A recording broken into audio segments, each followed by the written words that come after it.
Hello guys, welcome back to my channel, Zia Special TV. Hindi pa kayo nakasubscribe sa aking channel, i-subscribe lang. Pindutin nyo lang ang subscribe, like, and hit the notification bell para updated kayo sa mga bagong upload ko na mga video. Nandito na naman ako sa Winners Lechon Filipino Restaurant sa Gordo Avenue, Nahog, Cebu City. Nandito ako para kumakain guys. Ito ang kanin ko. Tatlong puso ito. Tsaka ito. Ulam ko. Hindi na may mamantika siya guys. Siyempre meron akong soft drinks. Pero sa hindi pa ako kumakain guys,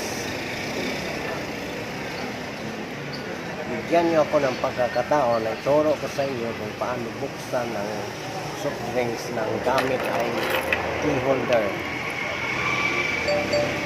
Ito guys ang key holder.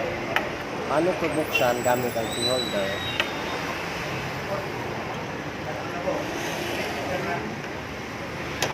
Ito guys, pakita ko sa inyo kung paano ko ito buksan. Simulan na natin. Ito ang paraan guys. Ganito ang paghawak sa lid ng buti. Bigyan niyo ng 2 inches na distansya. Ganito lang. At ilagay dito ang key holder. Ganon. Ganon lang. At ganon. Ilikit nyo at saka iligwat nyo guys. Ganito lang kaya. Hindi 1, 2, 3 iligwat.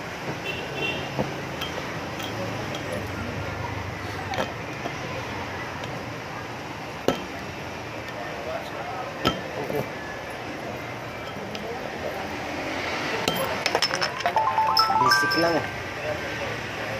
I-click panis.